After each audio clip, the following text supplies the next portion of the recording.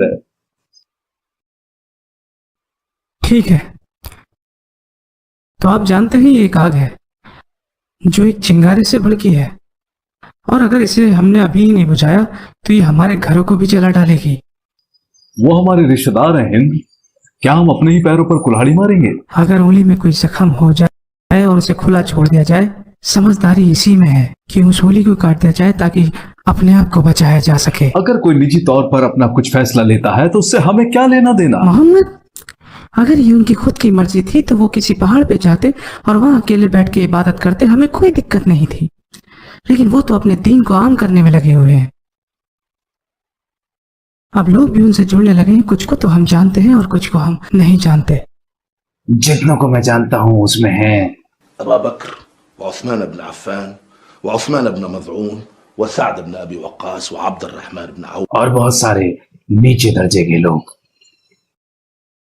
जो भी उनके साथ जुड़ रहा है वो हमारे साथ गद्दारी कर रहा है, और लोग जितना उनसे जुड़ेंगे वो हमारे खिलाफ होते जाएंगे। जितना लोग उनसे जुड़ेंगे उनकी ताकत उतनी ही बढ़ती जाएगी। लोग हमें मानते हैं क्योंकि हम अब्द शम्स कबीले वाले उन हाशिम कबीले वालों से दौलत में कहीं ज्यादा आगे हैं।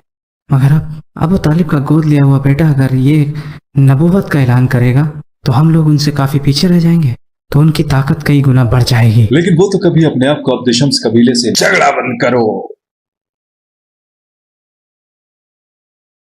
हम मोहम्मद के बारे में झगड़ा कर रहे हैं, जबकि अभी तक उन्होंने हमारे साथ अपने उस दीन के बारे में बात भी नहीं की।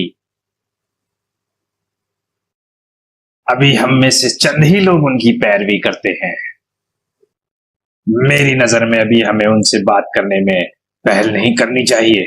हालांकि उनका ताल्लुक बनु हाशिम कबीले से है, लेकिन हम दोनों कबीले ही अब्दुल मनाफ की औलादे हैं। तो आपका कहना है कि आप मोहम्मद को ऐसे ही जाने देंगे जब तक कि वो हमारे लिए एक बड़ा खतरा ना बन हाँ, जाए? जब तक तो नहीं, जब तक वो हमारे लिए खतरा ना बन जाए। और अगर ऐसा होता है तो ऐसी सूरत में सारे कुरैशी कबीले मिलकर उनके ऊपर टूट पड़ेंगे। ऐसी सूरत में हम बनु हाशिम कबीले वालों से पूछेंगे या तो वो मोहम्मद को हमारे हवाले कर दें, फिर हम जो चाहे उनका वो करें, या फिर वो उनकी हिफाजत के लिए सामने आए। और अगर वो दूसरा रास्ता अख्तियार करते हैं तो सारे कुरैशी कबीले उन्हें छोड़कर हमारे साथ हो लेंगे और अब्दुल शम्स कबीले को सरदारी मिल जाएगी। सब्र से काम लो। नबूवत का ये ऐलान हमारे लिए या तो बहुत घाटे का सौदा होगा या बहुत फायदे का। देखना यह है कि हम कैसे तदबीर करते हैं। मेरा कहना तो यह है कि मेरी बात को ध्यान से सुनो और उस पर अमल करो।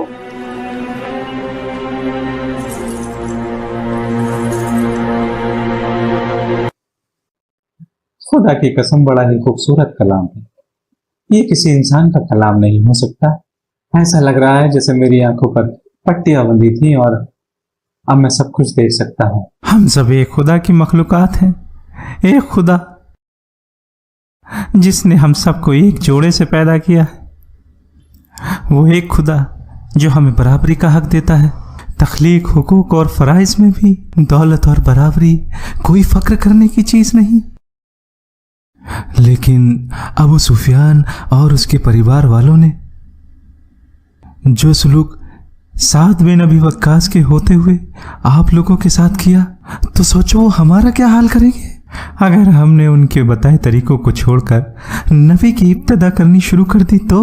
अम्मार के अब्बू, जब आपको सच्चाई का पता चल ही गया है जैसे कि हमारे नबी ने बताया, तो अब आपको किसका डर है? हमारे साथी यानी मखजूम कबीले वालों का, या उनके खुदाओं का, या हमारे और आपके सरदारों का? हाँ, ये सच है कि मैं अबू हुदैफा के यहाँ गुलाम औरत थी। वो बड़े ही नेक दिल और ईमानदार इंसान थे। उन्होंने मुझे आज़ाद कर दिया और आपके साथ मेरा ब्याह भी करा दिया। लेकिन कुरैश की औरतें आज भी मुझे एक गुलाम की तरह ही मानती हैं।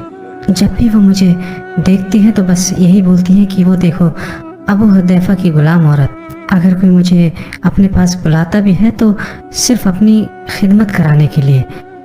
उन्होंने कभी भी मुझे अपने पास बैठने का मौका नहीं दिया। मगर आज मुझे पता लग चुका है कि मैं किसी की गुलाम नहीं। मेरा मालिक बस वो एक अल्लाह है।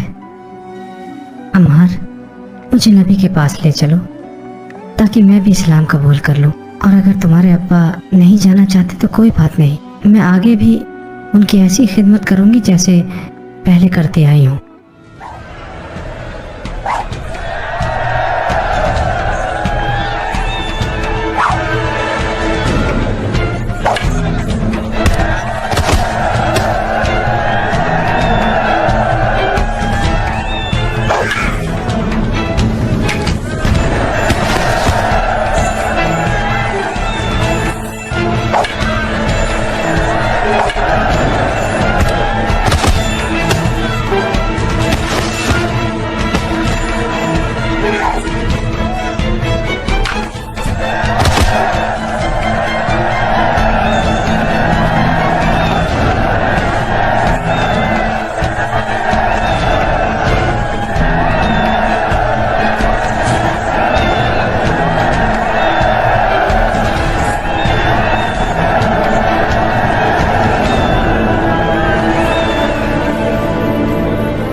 दिखाओ मुझे तुम क्या कर सकते हो।